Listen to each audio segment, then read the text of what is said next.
Ora vem, Senhor Jesus. Música linda, na verdade.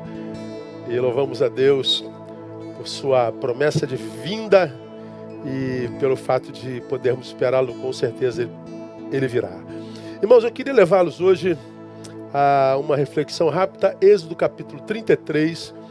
Continuamos no projeto e nele ficarei até o final da quarentena, se Deus me permitir, na proposta de trazer à memória o que nos pode dar esperança. E como já falei aqui nesse mesmo culto, como que a palavra de Deus nos traz mesmo esperança quando ela é lida com verdade, com tempo, com seriedade e com a ajuda do Santo Espírito, né? Eu queria levá-los a Êxodo 33, verso de 1 a 3, depois o verso 5. Queria falar sobre aquele cuja presença Deus tem prazer. Uma pergunta muito comum que a gente vê nas nossas celebrações e cultos, principalmente os ministros, seja de louvor da palavra, perguntarem quando estabelece contato com a comunidade é: quantos aqui têm prazer em estar na presença de Deus? Aí você vê a multidão eufórica: eu tenho prazer em estar na presença de Deus. Vou repetir: quantos têm prazer em estar na presença de Deus? Eu tenho prazer em estar na presença de Deus. Legal. E essa pergunta é uma pergunta óbvia, né? Todo mundo tem prazer em estar na presença de Deus. Mas uma pergunta importante ser feita é: Deus tem prazer em estar na tua presença? Essa é a pergunta que eu me fiz quando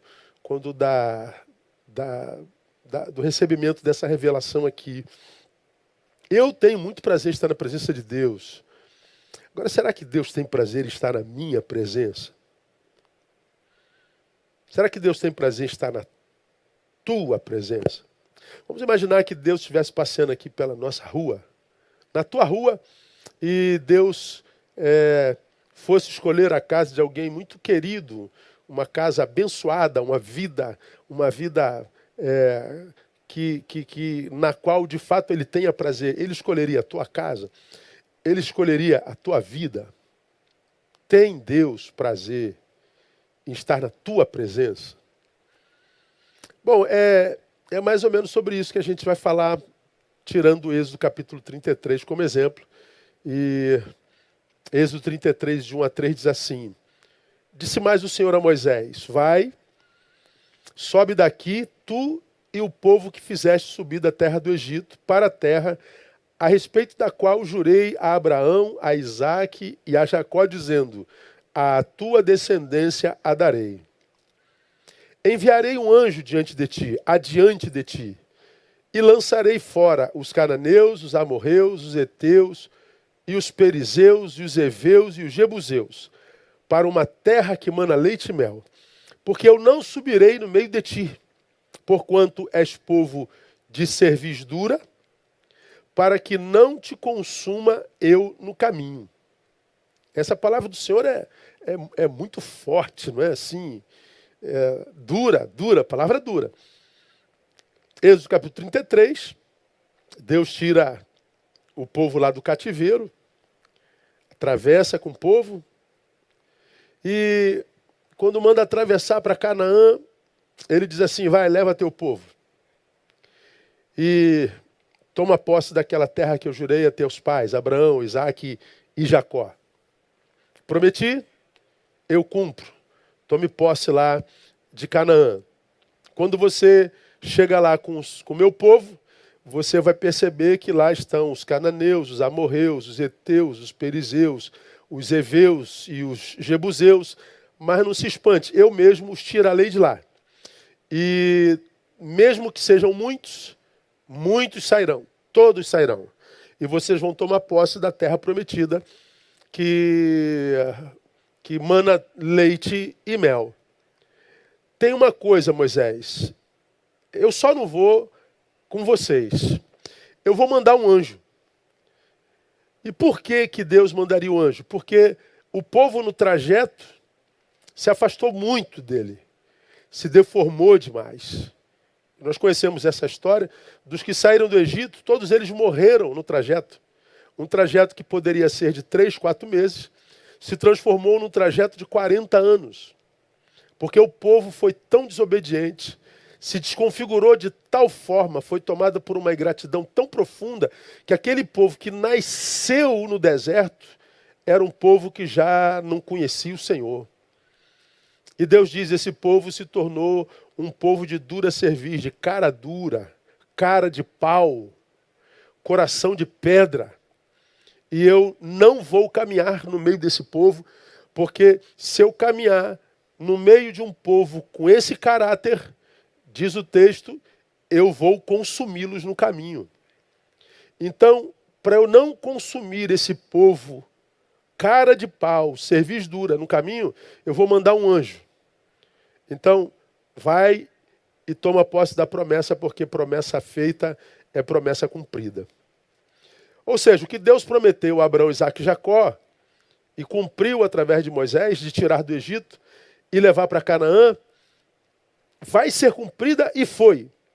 Mesmo que essa promessa esteja sendo cumprida num tempo em que o povo não merecia. Mas é povo. Novas faces, novas metodologias, novas culturas e até nova religiosidade.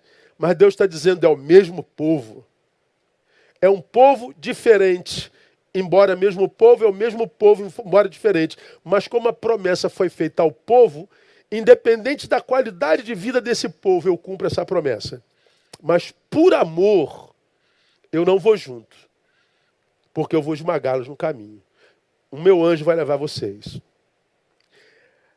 Diante dessa notícia, amados, Moisés reage com todo zelo, com todo carinho, com todo respeito. Lá no versículo 15, Moisés responde ao Senhor e diz assim, então Moisés lhe disse, se tu mesmo não fores conosco, não nos faças sair daqui. Moisés vai com o povo, vou mandar um anjo para que eu não os consuma no meio do caminho. Vai lá, eu prometi uma terra que manda leite e mel, lá está a terra, toma posse. Moisés diz assim, se o Senhor mesmo, não anjo, se o Senhor não subir conosco, nós preferimos morrer aqui. Nós não saímos daqui. Agora, o que é interessante para mim, irmãos, nesse texto, é que Deus muda de ideia, Deus vai. No verso 17, está dito assim, ao que disse o Senhor a Moisés, farei também isto que tens dito, porquanto achaste graça aos meus olhos, e te conheço pelo teu nome. Olha que coisa tremenda. Se o Senhor não for conosco, a gente não sai daqui. Abro mão da terra prometida. Só saímos daqui se o Senhor for conosco. Aí Deus diz assim, pois bem, farei como você quer, porque achaste graça aos meus olhos. Ou seja, eu senti prazer em você, Moisés. Você me deu um grande prazer nesse exato momento, Moisés. Quem é esse homem que dá prazer em Deus? Que postura foi essa que Moisés tomou, que deu prazer em Deus, irmãos? Que fez com que Deus mudasse. Interessante, nós servimos a um Deus cuja palavra diz, não muda. Não é verdade? Que nele não há mudança, nem sombra de variação. Mas aqui Deus mudou. Ora, a Bíblia está se contradizendo? Não.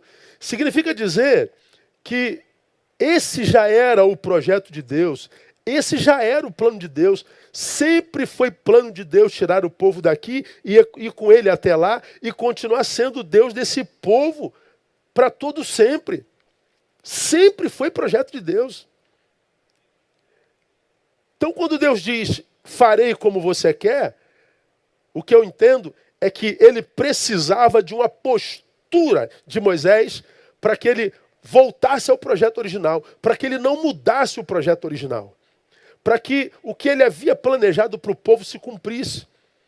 E o que fez com que Deus mantivesse o projeto original foi uma postura de Moisés, foi uma condição humana que por alguma razão deu prazer em Deus. Por que será que Deus cumpre a vontade de Moisés? Por que será que ele aquece ao desejo de Moisés? Na minha concepção, eu não tenho dúvida disso, Deus leu as entranhas de Moisés. Deus lê o coração de Moisés.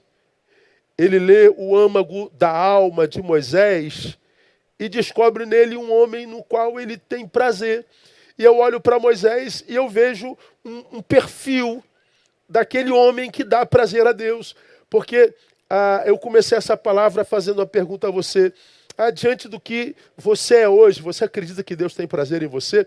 Diante das tuas posturas, diante daquele caráter de servo que você tem hoje, diante daquilo que você sabe no mundo, mesmo que ninguém saiba, Deus tem prazer em você, mesmo que você esteja entre aqueles honestos que têm coragem de dizer, não, pastor, o que eu estou vivendo hoje, eu acho que Deus não tem prazer em mim, mesmo que você esteja no meio desse grupo, eu tenho certeza que ainda que Deus não tenha prazer em você hoje, em você há um desejo de ser um filho no qual Deus dá prazer.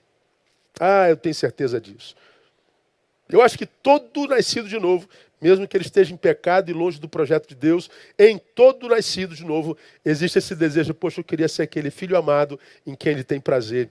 Poxa, Deus, eu queria que tu olhasses para mim e me visse como um filho amado, sobre o qual tu também viesses a dizer, tu és meu filho amado em quem tenho posto o meu prazer. Porque essa palavra não é só para Jesus, é para qualquer filho que anda em obediência, que cumpre os desígnios do Pai e o projeto do Todo-Poderoso. Eu sei que aqui, não só em mim, há um desejo sobrenatural de ser alguém para quem Deus olhe e sinta orgulho. E eu sei que aí do outro lado, onde você está me ouvindo, eu sei que em você também há um desejo enorme de ser alguém que dê muito prazer para Deus, né? Quem sabe para que nós estejamos naquela relação de Hebreus capítulo 11, onde Deus se refere a alguns heróis da fé que ele diz que dos quais ele não tem vergonha de ser chamado Deus. Não me envergonho de ser chamado seu Deus. Por quê? Porque são filhos nos quais ele tem prazer, são filhos que dão prazer a ele. Como que Moisés, nesse caso, deu prazer a Deus? Quem é esse homem que dá prazer a Deus? Vamos ver aqui nesse texto. Primeiro, é aquele homem que deseja mais a sua presença do que o seu poder. Quem é o homem que dá prazer a Deus? Quem é o filho? Qual é o filho que dá prazer a Deus? É aquele que deixa claro para Deus que tem mais prazer na presença dele do que no poder dele. Mas pastor, isso não é óbvio? Não, não é óbvio não, irmãos. Não é óbvio não. Hoje é muito comum na maioria das igrejas de Deus invocar o poder de Deus, vamos buscar o poder de Deus, vamos buscar a autoridade de Deus, nós queremos a unção de Deus, nós queremos o fogo de Deus, ou seja, nós queremos o que Deus pode realizar. Nós queremos um Deus que pode, nós não queremos um Deus. Nós queremos um Deus que liberta, nós não queremos só um Deus.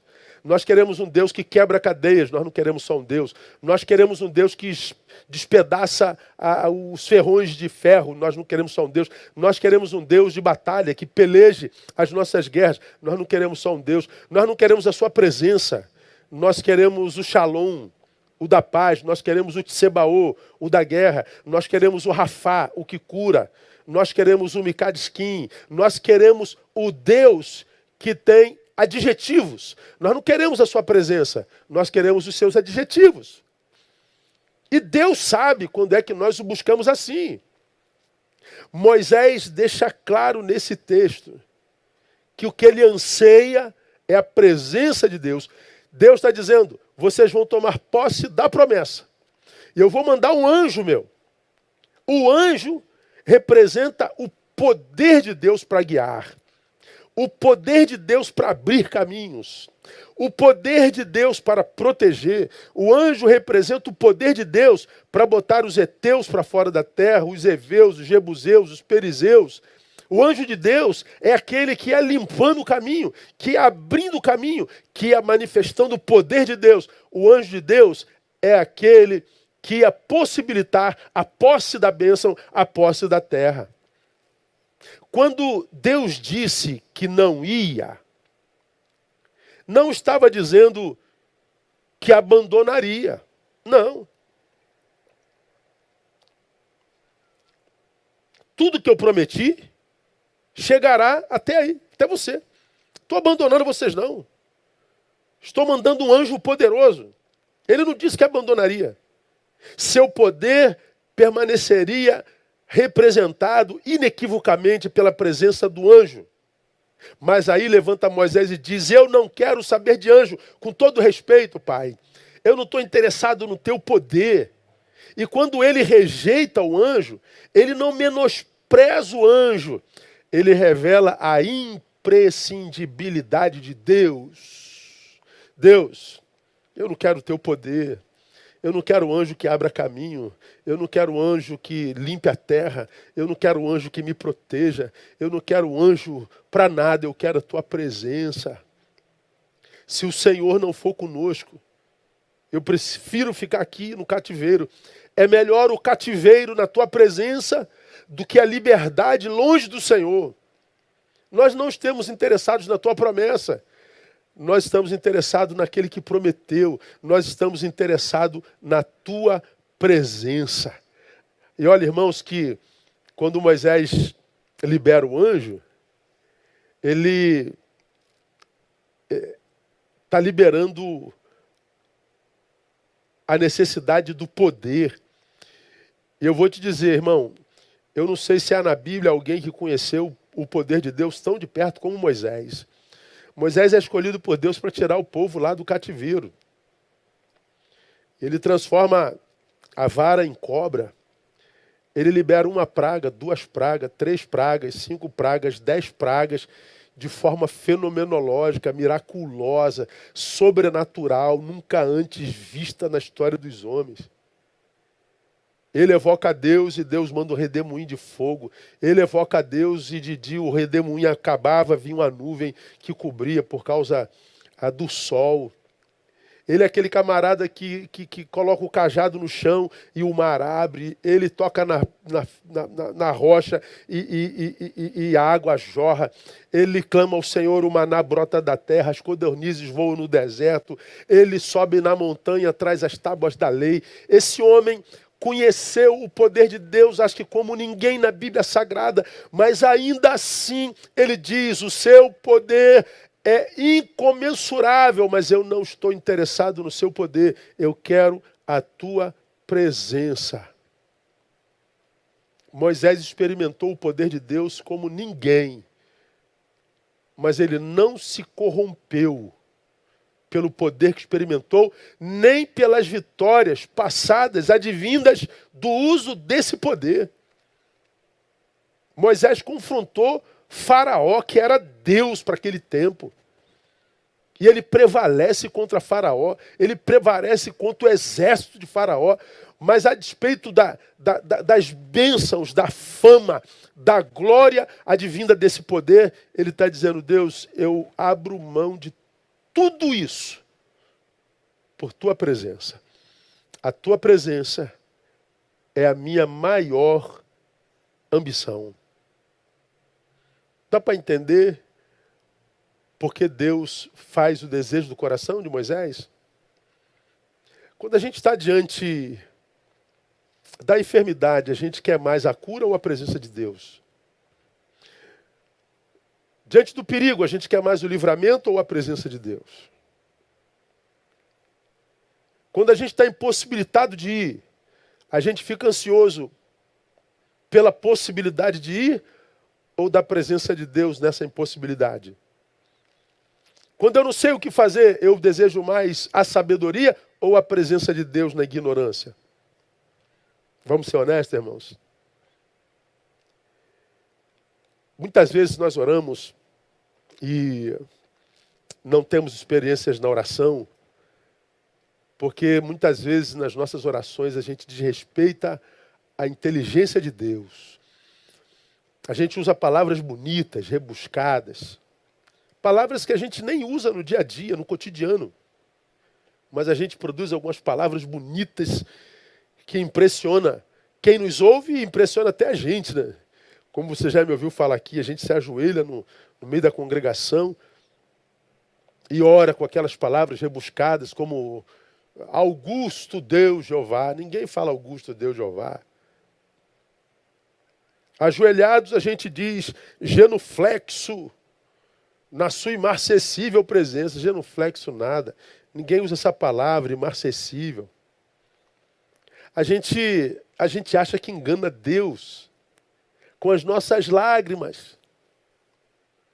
Como a gente vê gente chorando publicamente. Eu estou nas redes aí dois meses, irmãos. Eu nunca vi um lugar de tanta hipocrisia. Pessoas que estão adorando a Deus assim, ó, com o celular ligado, chorando com o braço esticado, para tirar uma foto e publicar. Gente ajoelhado no chão e alguém de fora tirando uma foto para publicar a foto do sujeito ajoelhado orando. Ou então ele está numa escrivania com a Bíblia aberta, como quem está preparando um sermão, mas tem alguém aqui do lado tirando uma foto dele lendo a Bíblia. E a gente fica impressionado, como é que esse homem ora, como é que esse homem estuda a palavra. Só que Deus olha do alto e diz, hipocrisia, poxa. Hipocrisia, meu filho. Respeita a minha inteligência. Não é isso que alcança meu coração. Que alcança meu coração não é o que você publica, é o que você carrega dentro.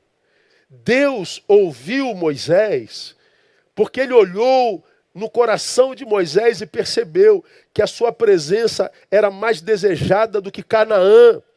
A sua presença era mais desejada do que o pão e o leite e o mel. A sua presença era o que ele mais desejava. Quando o que a gente deseja é a presença de Deus, a presença de Deus se manifesta, irmão. Eu vou dizer uma coisa para os irmãos. Eu tenho muita dificuldade de entender a postura dos crentes modernos, que quando se ajoelham para orar, quando se ajoelham, abrem uma lista de pedidos, quase igual uma lista de supermercado, e vai colocando diante dele o que precisa, o que pede. Dá 1 quilo de paz, meio quilo de alegria, 2 quilos de cura. Me dá aí 2 comprimidos do sono, me dá aí alguma coisa assim. Quando de repente o que a gente só precisaria pedir a Deus, manifesta a tua presença. Porque se você tem a presença de Deus, tudo que é possibilidade em Deus é teu. Busca o reino, que as coisas vêm. Por que busca primeiro o reino, que as coisas são acrescentadas? Porque se você alcançou o reino, no reino tem um rei. E há um rei que governa. E o governo desse rei do reino é um governo de justiça. Não há falta, não há necessidade. Busca primeiro o reino. E todas as outras coisas, todas vos serão acrescentadas. Mas a gente prefere pedir as coisas mais do que ao rei do reino. Quem é aquele em quem Deus encontra prazer? É aquele que deseja mais a sua presença do que o seu poder. Agora, vamos evoluir no nosso raciocínio, irmão. Me empresta aí teu cérebro mais alguns minutos. Vamos cerebrar. Quando é que nós dizemos a Deus que a presença dele é o que mais queremos mesmo? Quando é que Deus sabe, porque nós o dissemos, que ele é o que nós desejamos mesmo? Quando é que a gente faz isso para Deus e fica claro que é a presença dele que nós queremos? Em orações? Não, nem em orações não. Como eu acabei de falar, as nossas orações carregam um quê de hipocrisia. Como que a gente faz, pastor? Através de culto público? Não é culto público não. Porque se tiver olhos sobre mim, em mim aparece algum tipo de personagem. Não tem jeito. Pois olhos alheios sobre nós, o personagem aparece. Eu não concordo, pastor. Então, por que você acha que eu estou vestido? Porque tem gente me olhando. A minha roupa não é uma necessidade para o meu corpo. A minha roupa é uma necessidade para os teus olhos. Se todo mundo fosse cego, ninguém precisava usar roupa. Como foi no início. Ninguém usava roupa. A não ser depois que os olhares adoeceram por causa do pecado. Então, o nosso corpo não tem necessidade de roupa. A roupa é uma resposta não para o meu corpo, mas para o teu olho. Porque se tem olho, o personagem aparece. Então não é através de culto público, não. É através de discursos impressionistas, pastor? De um sermão, de uma catarse? Também não. Como que a gente diz e deixa claro para Deus que que a gente deseja é Ele? Primeiro, quando o resultado que a gente busca é menos importante do que o estabelecimento da sua vontade. Se nós o buscamos desejando algo. Ok? Problema nenhum. A Bíblia diz que nós devemos falar com Ele com orações e súplicas. Oração é uma coisa, súplica é outra. Suplicar é pedir mesmo. Então, quando a gente ora, a gente pede a Deus uma coisa. Estou doente, a coisa que eu quero é cura. Estou desempregado, a coisa que eu quero é emprego. Estou sozinho, a coisa que eu quero é um companheiro. Problema nenhum. E Ele diz que nos supriria com todas as necessidades. Agora, quando a gente fala com Ele, o que fica mais claro a Ele? Que nós precisamos, se estamos sós, do companheiro ou dele? Quem é mais importante para nós? O companheiro que eu necessito ou ele? O que é mais precioso para mim? Solidão na presença dele ou com um companheiro longe dele? O que é mais importante para você? Doente na presença dele ou saudável bem longe dele? O que é mais importante para você? Desempregado na presença dele ou num emprego que corrompe você e te distancia dele? Pois bem, é quando o resultado é menos importante do que o estabelecimento da vontade de Deus. E essa realidade aqui, irmão, é quase uma impossibilidade em nós. Quase uma impossibilidade. Principalmente quando estamos diante de perdas significativas, né? Nós estamos vivendo um momento de muitas perdas. Rapaz, é muita perda, sim. O luto no tempo da quarentena é luto como nunca antes. Porque o luto sempre doeu muito. Nós não nascemos para morrer, a morte é antagônica à vida, não é? Então dói mesmo. Mesmo que a gente saiba que vai morrer, dói.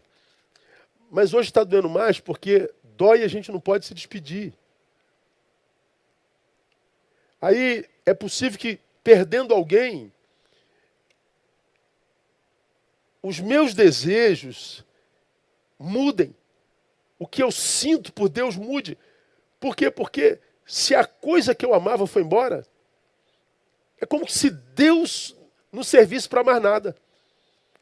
E a gente está dizendo, essa coisa é mais preciosa do que você. Não é só na morte, roubaram meu carro. Como é que Deus permitiu? Meu casamento acabou, como é que Deus permitiu? O problema é que nós amamos mais as coisas do que a presença de Deus, irmão.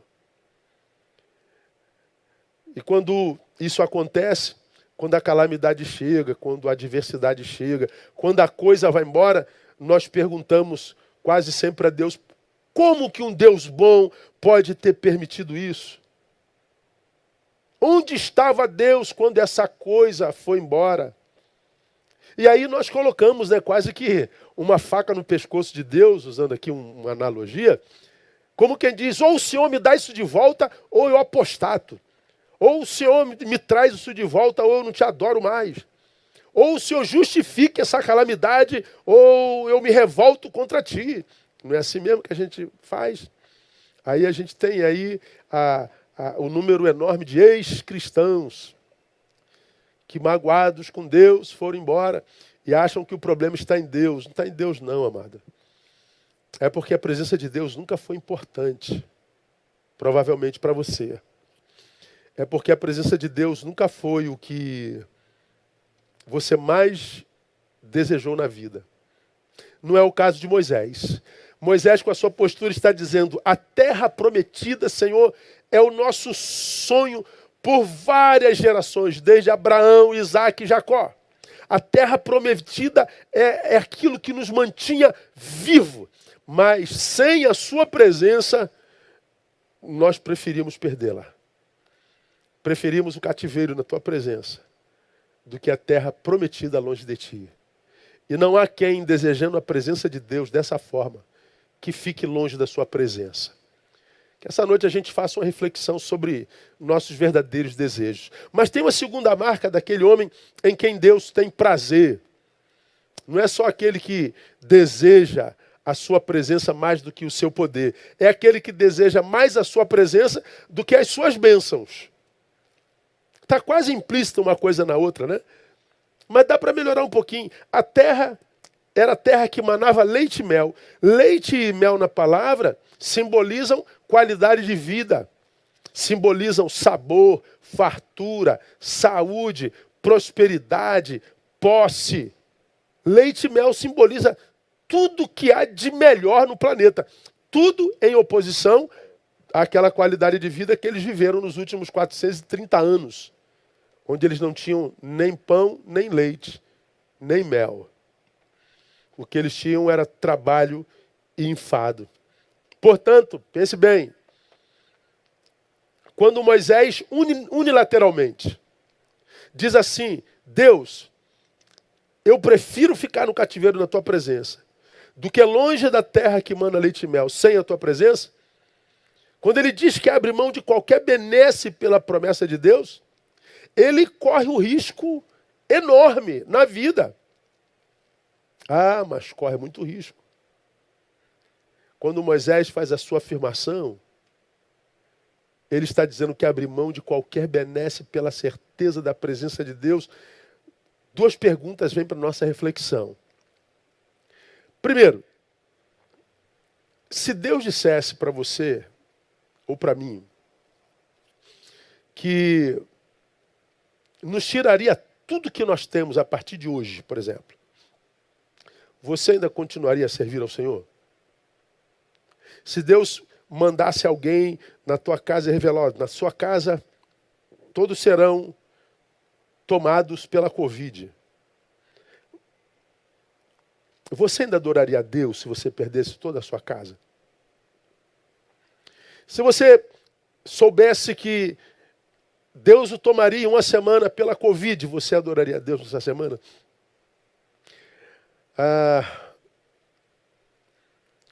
Moisés abriu mão da terra que mana leite e mel, da promessa feita por gerações pela presença de Deus. E porque ele abriu mão da bênção, a bênção lhe foi dada. Escute o que eu vou lhe dizer agora. Há muita gente que não recebe a bênção de Deus, porque a única coisa que a pessoa quer é a bênção de Deus, e não o Deus da bênção. Porque o teu desejo único é a bênção, você fica sem bênção. E por incrível que pareça, quando a gente está disposto a abrir mão da bênção pelo Deus da bênção, a bênção vem. Quando a coisa não vira uma obsessão. Se eu não tiver aquele homem, se eu não tiver aquela mulher, se eu não tiver uma família, se eu não ganhar tanto, se eu não comprar minha casa, essa obsessão pela bênção te afasta da bênção. Porque você está mostrando, mesmo orando, subindo um monte, fazendo campanha, que o que você mais deseja não é Deus, é a sua bênção. Aqui eu me lembro da mulher de Jó, que tinha todo o direito de viver o seu luto, de viver a sua crise, a sua angústia, a sua calamidade, porque ela perdeu 10 filhos, perdeu todos os bens e aparentemente estava perdendo o marido por uma doença grave. E ela então surta e diz ao marido: meu Deus, eu já perdi tudo e agora estou perdendo você. Amaldiçoa logo esse Deus. E se mata, está lá em Jó 2,19. Então, 2,9, então sua mulher lhe disse: ainda retens a tua integridade? Blasfemas de Deus e morre. Que Deus é esse que nos tira tudo? Não vale a pena servir a um Deus que não nos abençoa com coisas. Jó, diferente da sua mulher, diz, lá no versículo 10 de Jó 2. Como fala qualquer doida, assim falas tu. Receberemos de Deus o bem e não receberemos o mal? Em tudo isso não pecou Jó com seus lábios. na boca da mulher de Jó, não vale a pena servir a Deus sem coisas. Deus sem coisas não presta. Jó é o contrário. Com coisas ou sem coisas, Deus é o meu maior bem. O Senhor o deu, o Senhor o tomou. Quando Ele deu, eu dizia, bendito é o Senhor. Ele tirou, eu continuo dizendo, bendito é o Senhor. Deus não muda em mim quando coisas se vão. Por isso, quando as coisas claramente se tornaram menos importantes do que Deus, Deus restitui a Jó quadruplicadamente. Por que Deus sente prazer em Moisés? Porque Moisés deixou absolutamente claro que a presença dele era muito mais importante do que suas bênçãos. Coisa linda, né, irmãos? Deixa eu terminar. Quem é o homem em quem Deus encontra prazer? Por último, é aquele que se recusa a caminhar longe de sua intimidade. Ele não só deixa claro que a presença é mais importante do que o poder e do que a bênção de Deus, como deixa claro que ele se recusa a caminhar, a ir, a ser longe da intimidade com Ele. Deus, se o Senhor não for conosco, não é na nossa frente, não é na nossa retaguarda, não é sobre nós, conosco. Nós queremos o Senhor conosco, nós queremos intimidade. Nós não queremos um Deus que a gente aponta lá, transcendente apenas. Nós queremos um Deus imanente, presente. Nós queremos Emanuel, Deus conosco. Quando eu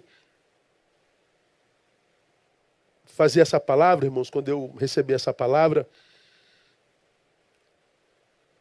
aquele que se recusa a caminhar longe de sua intimidade, eu me lembrei de um livro de Richard Dawkins, escrito em 2006. Tem tempo, né? Richard Dawkins é conhecido como o apóstolo dos ateus no mundo. Richard Dawkins, em 2006, escreveu um livro chamado Deus, um Delírio. Vendeu no mundo inteiro, virou best-seller. No início do livro ele diz, você que vai ler esse livro e tem fé, ao final desse livro não a terá mais. E ele dizia com toda afirmativa que ele provaria por aquelas páginas que Deus é um delírio criado pelos homens. Meus irmãos, os crentes se revoltaram no mundo inteiro. Eu vi no mundo inteiro crentes enfurecidos com Richard Dawkins, amaldiçoando o ateu herege. Como que você pode dizer que o nosso Deus é um delírio, que o nosso Deus não existe? O interessante, irmãos, é que esses mesmos crentes, na prática, quase sempre só se lembram de Deus quando suas necessidades gritam. Como que você pode dizer que Deus não existe? Pois é, o mesmo que faz esse show em defesa de Deus, em defesa da fé, como se Deus precisasse da nossa defesa, como que se a fé necessitasse da nossa defesa. Esse mesmo que toca o tambor e faz esse show pirotécnico, quem é você para dizer que Deus não existe? É o mesmo crente que só fala com Deus para pedir alguma coisa. Que só fala com Deus para tirar de Deus alguma coisa. É aquela pessoa que eu digo que é a noiva de Cristo, mas uma noiva que parece que quer lhe dar o golpe do baú. Só lembra de Deus quando precisa de bênção. Só lembra de Deus quando precisa do seu poder. Toda vez que ora, toda vez que fala com Deus é para tirar alguma coisa de Deus. É o cristão materialista. É aquele cristão que tem uma relação utilitária com Deus. Essa relação utilitarista é quase sempre um comunicado tão herege e grave quanto ao de Richard Dawkins. Richard Dawkins disse: Deus, um delírio. Se você só fala com Deus quando precisa de algo, se você só fala com Deus quando quer tirar algo dele, você também está dizendo algo muito sério para Deus. Você está dizendo: Deus, um detalhe. Deus é só um detalhe do qual você se lembra quando é para tirar alguma coisa dele para o teu benefício. Aí eu pergunto, e aqui termino a minha fala, irmãos. O que é pior? Um cristão dizer que Deus... Um ateu dizer que Deus é um delírio? Ou um cristão tratar a Deus como um detalhe? O que é pior? Eu acho que é muito pior. Um cristão tratar a Deus e a sua presença como um detalhe. A minha oração, irmãos, é que eu e você, se ainda não somos, venhamos a ser um filho, um servo, um cristão, que aprenda a amar a Deus mais do que a sua bênção, a desejá-lo mais do que o seu poder. Que Ele nos ajude a tornarmos-nos alguém que se recusa a viver um relacionamento com Ele que não seja de intimidade. Que nós nos recusemos a viver com Ele um relacionamento de distância, dominical, portanto cronológico, geográfico, portanto só dentro de um culto, dentro de um templo, mas que Ele nos dê a graça de passarmos pela vida desejando sempre, não como algo importante na vida, mas como algo imprescindível na nossa vida. Porque para aquele que o trata como algo imprescindível, esse alguém nunca será esquecido por Ele quando da manifestação da sua presença. Que Ele nos abençoe e que Ele nos alcance todos os dias, o tempo todo, com a sua presença. Amém, amados? Louvado seja o nome do Senhor, para sempre adorado seja o seu nome, no nome de Jesus. Nós vamos caminhar para o final, sim, e antes desse final nós vamos orar, lembrando daqueles nossos irmãos que estão enfermos, estão acamados, estão lutando contra a Covid-19, não só, mas contra outras enfermidades também. A gente continua orando por aquelas famílias enlutadas, por aqueles que ainda têm um parente que está internado, como o pastor Alisson, como o Diego e outros mais. Então, todos os dias nas suas orações, agradeça a Deus pela sua casa, ore pelos seus familiares, amigos, mas nunca se esqueça de olhar e orar por aqueles que são da sua família espiritual, para que a presença de Deus os alcance também, para que a presença de Deus leve Rafá até eles, o Senhor que sara, e que os tire daquele leito do hospital, porque até de leito de hospital Ele é Senhor. Então vamos orar ao Senhor e teremos encerrado o culto dessa noite. Muito obrigado pela sua presença, mais uma vez conosco. Muito obrigado por a sua atenção. Que o Senhor receba a tua adoração nessa noite e que a palavra dele possa produzir o fruto para o qual ela foi destinada ao teu coração nessa noite. Lembrando a você que todos os dias às 11h50 eu estou pelo meu Instagram com o projeto Provérbios em Gotas. Tem sido uma bênção assim absoluta, uma bênção tremenda. E para você que não pode 11h50, você está trabalhando, essa mesma livezinha, esse projeto Provérbios em Gotas, vai ao ar às 21 horas, também no Instagram, no IGTV. Então ela vai ao ar ao vivo 11h50 e às 21 horas vai pelo IGTV no mesmo Instagram. Então você pode assisti-la depois das 21 horas no meu Instagram. Tá bom? Então tá aí, as minhas redes apareceram aí. Se inscreva lá no canal do YouTube, no Instagram e tudo mais. E vamos nos comunicando por ali. Amém? Vamos orar e vamos terminar a nossa reunião. Ó Deus, muito obrigado. Muito, muito obrigado por tua esclarecedora palavra. E sob tua palavra, Deus, nós oramos essa noite, pedindo ao Senhor que nos ajude a fazer uma ressignificação dos nossos valores. Queremos desejar mais a tua presença do que a tua bênção. Queremos desejar mais a tua presença do que o teu poder. Queremos caminhar contigo mais em proximidade, em intimidade, para que nós nos tornemos alguém em quem de fato tu tenhas prazer. Ó Deus, ajuda-nos, se não somos, a tornarmos-nos esse filho no qual tu tenhas prazer de fato e de verdade. Que tu possas dizer de nós: és meu filho amado em quem tenho prazer. Queremos ser filhos do teu orgulho, Pai. Queremos ser alguém para quem tu olhas e que desperte em ti não choro, mas desperte em ti um grande sorriso. Queremos adorar ao Senhor, despertando um sorriso nos teus lábios. Pedimos, ó Deus, por misericórdia, pelo mérito de Jesus Cristo, que tu seja com os enfermos da tua casa nessa noite.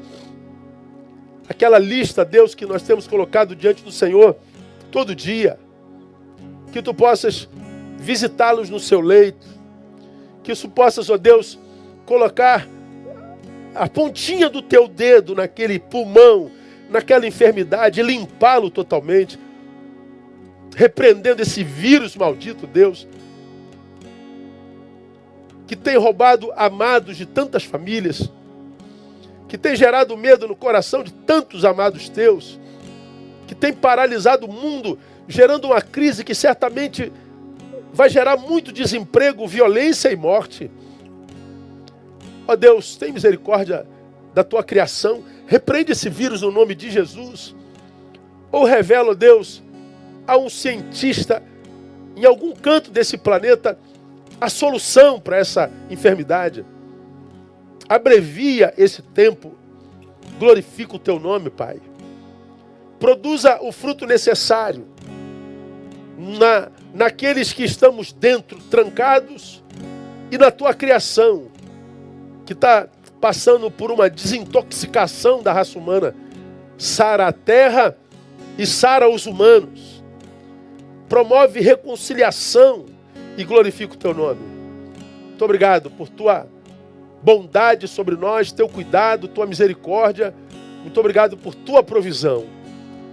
Recebe, portanto, nosso louvor, porque nós te ofertamos e pedimos e oramos no nome de Jesus, nosso Senhor, que reina desde agora e para sempre.